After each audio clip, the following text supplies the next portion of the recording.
Today I am sandwiched between two machines, and these machines are completely different, but they do have one thing in common, and that is how much they cost. The machine on the left is a brand new build. It is an all Intel gaming PC that we recently built on the channel, and it was a budget system, whereas the one on the right is a system that I put together from used parts. And hopefully today I'm going to show you guys why I think that budget gamers should actually start looking at the used market. Now, for budget gamers out there isn't much of a choice when it comes to building a gaming PC. There is not actually that much that really is being offered to budget gamers, particularly in the new market. This is about roughly what you can build, or at least the cheapest kind of system that you can build. And we recently put it together in a different video just to see what kind of performance you would get. It actually cost around £450 to create, and it didn't really perform that well. It is completely new, all of the components are, and it's kind of the thing that many budget gamers would be looking at today, particularly if they wanted to spend the least as possible. It probably is one of the cheapest gaming PCs that you can build today, which kind of is a little bit of a shame. Whereas on the right here, we do have a used system, and this one was actually hand selected for the same price to show you what you could actually get if you went to the used market. In the Intel system, we have the Intel Core i3-12100F. It's a pretty decent CPU. It is a 4-core 8-thread processor, but being a 12th gen, they are reasonably fast and they offer a lot of performance to budget gamers. We have 16 gigabytes of DDR4, a 500 gigabyte NVMe SSD, and for the graphics card, we have the Intel Arc A380. Now, the graphics card's not the most powerful graphics card in the world. It's actually quite an underwhelming graphics card, to be honest, but you can't get a lot for the £130 that one cost you, particularly when you're looking new. Whereas if you look at the used system, we have quite a different setup. Inside this system, we have a more AMD orientated machine, and that's because on the used market, you do have a lot more options out there. For the CPU, we have the AMD Ryzen 5 3600, still a pretty decent CPU today, and more than capable of driving many different graphics cards. It is a 6-core 12-thread processor, so even though it is slightly slower than the Intel Core i3-12100F, you do actually get the extra cores, so you could actually take on some more productivity tasks. The system also comes with 16 gigabytes of DDR4, just like the Intel, as well as a 500 gigabyte NVMe SSD. But then when we come to the graphics card, we are in a totally different world. The graphics card in this machine is the AMD Radeon RX 5700 XT. It does come with 8 gigabytes of VRAM compared to the Intel 6 gigabytes, so already it does have a step up from that. As I said before, both systems cost exactly the same. It's just one is actually purchased new and probably the cheapest that you can buy.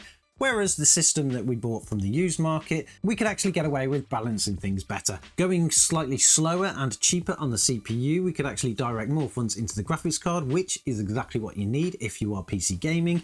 And to be honest, I think we got a fantastic one. You can pick up RX 5700 XTs now for around £150, which is a fantastic price, particularly with the performance that you're going to get. Now, to show you the real world difference between budget gamers building a brand new system like this and hand selecting a used one like this, we've been doing some benchmarking. We give them a little bit of a game off, and to be honest, the results are quite astounding.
you can see from those benchmarks, the used system clearly outperforms the new one by a lot. And that is because we've been able to balance the components, we've been able to hand select from a bigger pool of parts, and we've actually got something that works pretty decent. Of course, going used, you are going to have to go with older components, so you probably won't have much future proofing in them. But to be honest, between these two systems, you're not really going to see a difference anyway, because particularly Intel do change their socket quite often, so there's very little future proof in an Intel system anyway. I think that this system actually does hold up extremely well, especially for the budget gamers, because you do have lots of room to go. The motherboard in here is a B450 with a quick BIOS update. You can take it up to a 5800 X3D. They are not slouches, they are still pretty fast processors. With the power supply, we did manage to get a 750 watts, so it's going to support many different graphics cards as well as processors going forward. And the system is a full ATX compared to the micro ATX on the Intel side, which of course means that you're kind of limited on the amount of different motherboards that you can fit inside. The used system outperformed the new system by so much that in many of those games we actually saw over 100% performance increase, which is absolutely fantastic and really should be the direction that you go in. It is unfortunate that we are in this place now in the market where actually building a budget gaming system brand new just doesn't really seem worth it anymore, particularly when you can actually get something this great on the used market for the same price and really kind of have the same upgradability. But that is exactly where we are, so this would be my recommendation for anybody out there who wants to build a cheap gaming PC. Let me know in the comments what you think about the systems that we've got here. What kind of things would you change up? Don't forget to subscribe to the channel if you like this kind of content, because we do have many new builds that we want to be doing going forward, and maybe we'll find something that is actually new that can compete with this, even though maybe not so much on price. But of course, we'll take a look at that then. And I'm sure as always, we'll catch you guys in the next one.